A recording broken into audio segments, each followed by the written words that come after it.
Joining me now is Nazita Lajevardi. She has got a new book out. She's a political scientist and attorney at Michigan State University. And her book is called Outsiders at Home, The Politics of American Islamophobia. Nazita, welcome to the program. Thank you for having me. Yeah, absolutely, no problem. So later in this interview, I'm gonna tell you a story that is both encouraging and devastating at the same time. So you have that to look forward to. But first, let's talk about the current state of Islamophobia in America.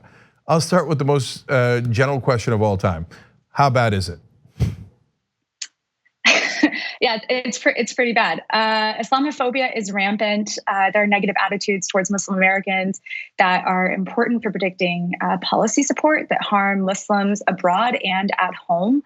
Islamophobia is also incredibly powerful in shaping drivers of hate crimes. I mean, we've seen all these anti-Semitic attacks throughout the country in recent weeks.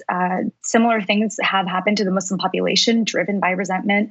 Islamophobia also underpins, for instance, anti-sharia laws that are being proliferated throughout state legislatures. I mean, you name it, Islamophobia is important. It affects the lives of millions of people. So it's horrible and a real problem throughout the country. It does get comical sometimes, though, in places like Oklahoma, where they pass laws against Sharia law, as if Sharia law is like this close to taking over Oklahoma. I mean, but it does go to show you the paranoia that is set in. So that's what I wanted to ask you about. So what's driving this? Where is most of this fear and hatred coming from? Yeah, so I have some work that's looked into what underlies feelings of resentment towards Muslims in the United States with my colleague Kasra Oskoui. And what we find is actually old-fashioned racist beliefs. So beliefs that Muslims are biologically inferior, that they are barbaric, that they are savages. These beliefs that they are so biologically inferior to others, especially whites in America, are really underpinning modern day resentment towards Muslim Americans. In terms of Sharia law, I mean, it's very interesting that you raised that, just given that anti-Sharia laws are actually not possible to implement in the United States, right? Because an anti-Sharia law is really just a law that says you're not going to be adopting the laws of another country as part of your state law. So yeah, duh, you know. Yeah, no, it's duh on a couple of grounds, right? Yes, no, we're not going to be adopting Saudi Arabia's laws in Oklahoma. Although if Trump had his way, maybe we would. Because he's such good friends with Saudi Arabia and the dictators that run it. But also, it says in the Constitution you cannot establish a religion. So obviously you could not establish Islam as a religion in Oklahoma. By the way, you also can't establish Christianity in Oklahoma. They probably missed that memo. Right. But Nazita, let me get welcome to secularism. I know, right? But secularism brought to you by the founding fathers. That part they missed in history class. Okay, so the story is of my family. So I was born into a Muslim family. I'm agnostic now, but my parents, when they first came here, my dad, all the way back in the early 1960s, was actually treated wonderfully. So when he got here and he was doing a master's program, a lot of people helped him with open arms, all, generally speaking, white Christian Americans. His professor basically gave him a car. He had great friends that he's still friends with to this day. A wealthy couple decided to take my mom and dad on a vacation for a week in Miami. What? Okay. And so our experience is fascinating because this country could not have opened its arms more to us. That is why, so that's why it's just a wonderful story in some sense, but it's also disheartening because of the 180-degree turn that happened since then. So there's got to be something that drives it that has actually affected and poisoned the culture, because America didn't used to be this way, and we know it as a fact. Yeah, so I mean, it's really interesting that you use this example. I think numerous other people from the Middle East who stem from Muslim backgrounds or Christian or Zoroastrian backgrounds, and you name it, they've had similar experiences in the United States, especially pre 9/11. When they arrived to this country, a lot of them had experiences of integration. But I think what's really important here, and something that we can document, and which I've documented in some of my work and also in my book, is that prior to 9/11, especially between the 60s to 9/11, most of the discrimination that people from the Middle East and North Africa face was predominantly on the basis of national origin.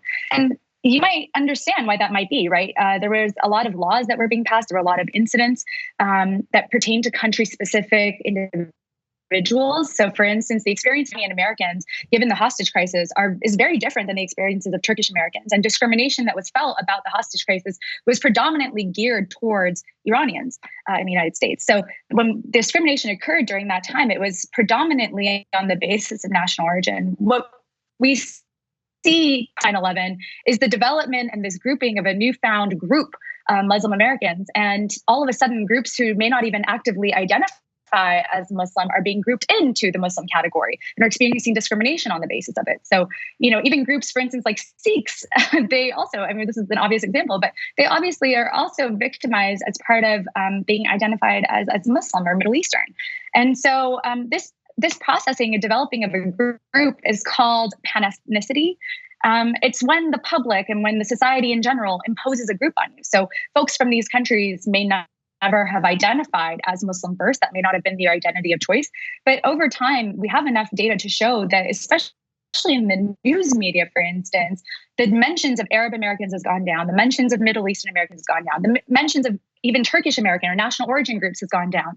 So what we really have are Muslim Americans replacing it, it sort of raises an important point, which is that individuals who frequently experienced integration prior to 9/11 are now sort of being subsumed in a heightened era of discrimination, though they may want to remain invisible. Yeah, so media is such a huge part of this because the largest Muslim country in the world is, almost no American can answer it, it's Indonesia. And so Sikhs who are not Muslim will get more anti-Muslim discrimination in this country than Indonesians will. And it's because of why? The media. The media says the turban is Muslim and dangerous, etc. Sikhs wear a turban, but they're not Muslim. Indonesians generally, not everyone, but overall, don't wear turbans. They're not identifiably Muslim as you would recognize them from television reports of what is characterized as scary Muslims attacking us, right? Not just 9/11, they've been doing it to the Palestinians for decade after decade after decade. So, and I'll tell you, and one more thing before I ask a question, one of those great people that were friends with my dad and graduate students together, and they've been lifelong friends, now is anti-immigrant, even though he was the most open to immigrants earlier in his life. Why? Because he's been watching Fox News. So, yeah, do not undercut the power of media consumption on shaping anti-Muslim attitudes and also policy support. Like, it is amazing how we see even effects of like consumption of certain types of news, like Fox News or Breitbart, or even social media like Twitter and Facebook. A couple colleagues and I have a paper on this. I mean, we found that even among Democrats, the impact of exposure to this media is so important in shaping support for anti-Muslim policies. Like, it actually more powerful than for Republicans, if you can even imagine that.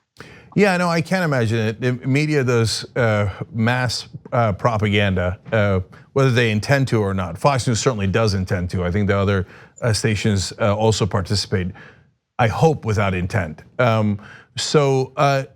But I do want to go to one other thing, and I don't know, to what degree you got information on this, but the other group that I noticed has been doing a ton of Muslim propaganda, and it's even more disheartening to me, is a group that I belong to, agnostics and atheists. So I wrongly believe that atheists might be more rational because we've gotten past what we were taught when we were kids, and we overcame that propaganda that we went through. But there's a whole wing of the atheist movement that is more virulently anti-Muslim than almost any other subset in this country. Any sense of what happened there? That's really interesting, actually. I had not come across that in my own research, so that's really interesting. For us, it's actually found to be those who are the most religious and who identify as born again are the most resentful towards Muslims in the data that we have. So it's quite interesting that you raised this. Yeah, it's not something I've come across at all, but definitely something to pay attention. Yeah, there's two elements of that. One is this ideology they put out there that all the religions are bad, but Islam is the worst because their text is violent, et cetera, et cetera. And Cenk, why won't you admit Islam is the worst? Because it isn't. Even Sam Harris, who can't stand Islam, admits the Old Testament is actually more violent than the Quran. But part of that is, and last thing here is foreign policy. So how much is foreign policy driven? Because a lot of those new atheists are driven by the Palestinians are irredeemable. They must be occupied forever because they're violent Muslims. There's nothing we could do but cage them. So how much of that do you think drives this? I mean, this goes back to the old-fashioned racism, right? I mean, look at the support for policies. They come from very much the beliefs that these individuals are barbaric and savage, and they need to be under a certain type of control. That narrative that you just spoke is very much old-fashioned racism. It's biological inferiority. It's labeling people as inferior, and that belief is so powerful. At least in American politics, it does not surprise me that drives foreign policy attitudes. Yep. All right, everybody check out the book, Outsiders at Home, The Politics of American Islamophobia. Nazita, thank you so much for joining us, really appreciate it. Thanks for watching The Young Turks, really appreciate it. Another way to show support is through YouTube memberships. You'll get to interact with us more. There's live chat emojis, badges. You've got emojis of me, Anna, John, JR, so those are super fun. But you also get playback of our exclusive member-only shows and specials right after they air. So all of that, all you gotta do is click that join button right underneath the video. Thank you.